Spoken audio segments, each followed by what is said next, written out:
Okay, so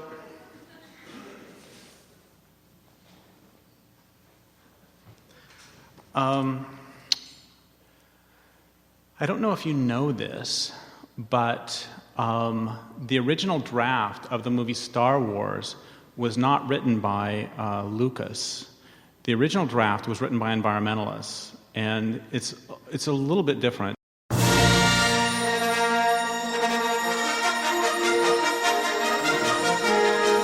For one thing, it wasn't actually called Star Wars. It was called Star Nonviolent Civil Disobedience. But the plot of Star Wars, for those of you who don't remember, is that the Empire has created this giant machine called a Death Star. And it's a machine that's capable of destroying entire planets. In the movie, the rebels find a way to destroy the Death Star. And then at the very end, Luke Skywalker uses the Force to get past all the TIE fighters and to drop a torpedo down a thermal exhaust port and to blow up the Death Star. Once again, the first draft of the movie, written by environmentalists, was a bit different. The rebels didn't actually blow up the Death Star. Instead, they used other methods to slow the intergalactic march of empire. For example, they set up programs for people on planets about to be destroyed to produce luxury items like hemp hacky sacks and gourmet coffee for sale to inhabitants of the Death Star.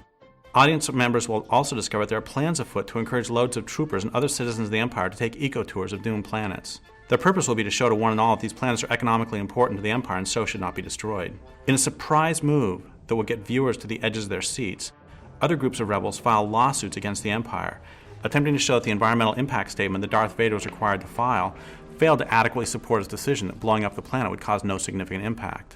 Viewers will thrill to learn of plans to boycott items produced by corporations that have Darth Vader on the board of directors, and they'll leap to their feet in theaters worldwide when they see bags full of letters written directly to Mr. Vader himself, asking that he please not blow up any more planets. Now, we all know that would be enough not only to bring the Empire to its knees, but to make a damn fine and exciting movie. The thing is, there's more. Thousands of renegade rebels, unhappy with what they perceive as toadying on the part of mainstream rebels, decide in a scene guaranteed to bring tears to even the eyes of the most cold-hearted theatergoers to stand on planets about to be destroyed, link arms, and sing "Give Peace a Chance."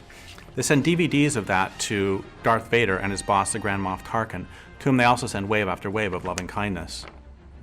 A few of the rebels sneak aboard the Death Star and they lock themselves down to various pieces of equipment, and stirring debates are held on screen as to whether the rebels should voluntarily surrender on approach of the troopers or whether they should remain locked down to the end. And in a brilliant and brave touch of authenticity, the rebels are never able to come to consensus. But there's more. Once inside the Death Star, there's a splinter group breaks off, they burn a couple of transporters, and they etch Galaxy Liberation Front. And then another group breaks off from that group, and they finally make it to Darth Vader's private room. And when they get there, they sneak up behind him, and they hit him with a vegan cream pie. And the directors decided to cut that because it was way too close to a scene in another movie they were developing at the same time called The Plot to Pie Hitler. As the Death Star looms directly overhead, a few of the rebels advocate picking up weapons to fight back. And those rebels are generally shouted down by the pacifist rebels, who argue that attacking those who run the Death Star is just another example of the Empire's harmful philosophy coming in by the back door. If we want to change Darth Vader, they say, we must first become that change ourselves. To change Darth Vader's heart, we must first change our own. We must above all else have compassion for Darth Vader and remember that he too was once a child. So finally, Leia, Luke, Han, Chewbacca, and a couple of robots show up, and they tell these others they found a way to blow up the whole Death Star.